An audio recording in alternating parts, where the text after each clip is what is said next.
I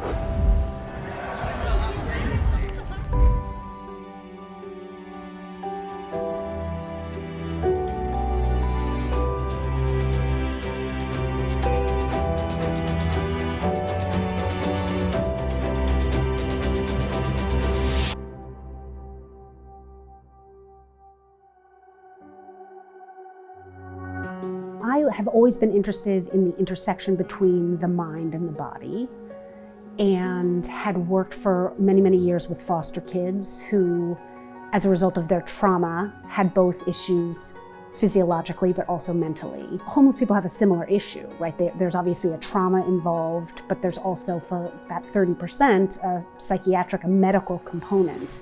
So it's of interest to me because it has the same themes. What are the aspects of this that are a medical problem that I treat like a physician, the way I would treat diabetes or high blood pressure, and what are the aspects that are informed by trauma or experience or homelessness? And so what I find interesting about it, that it's all of those things. It's a very diverse population. I think that's one misconception that people have, is that all of the 53,000 homeless Los Angelinos are the same, that they're all mentally ill or all drug addicted, and we know that that's not the case. This is a diverse population of people, and the treatments for them aren't all the same.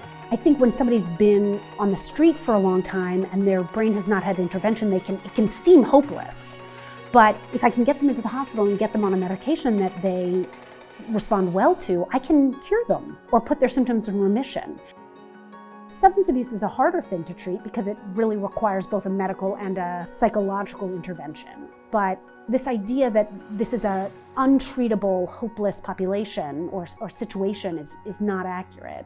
We just haven't spent enough time treating it. Part of my community philosophy is that the best kinds of communities have people with lots of resources and lots of education, and then people who bring all kinds of diversity, people of different ethnicities, of different socioeconomic statuses. So to me, that's what a vibrant community is. And growing up in Santa Monica, that's what I love about this town. There's enough of a sort of a socioeconomic basis to the community that everybody can be served, and that's kind of a value, because that enriches us all. The challenge with NIMBYism is that, people don't like homeless people on the street in their area, and they want them moved away, when really the way to see the problem is, these are people who also live in your community. And what does our society, our community need to do to get them appropriately inside, housed, and stable? I work for a specialized intensive case management team for severely ill veterans, and it's an integrated wraparound treatment where we provide care not only in the clinic but also in the community. I have one guy who lived on the street on Cotner near the VA for 30 years under what he called the Dome. And when we first housed him on the VA campus, he would go back to the Dome. He had a psychotic delusion about the Dome and what its meaning was for him. And so we would constantly have to work with it. He wouldn't take medicine. But we sort of over time convinced him it was better for him to be inside. He could go visit the Dome was there, it had its meaning, but that he was really more comfortable inside. And he started to believe that. So now he's happily housed in the Valley, actually. He's housed and safe, and I think has a fulfilling life as he understands it.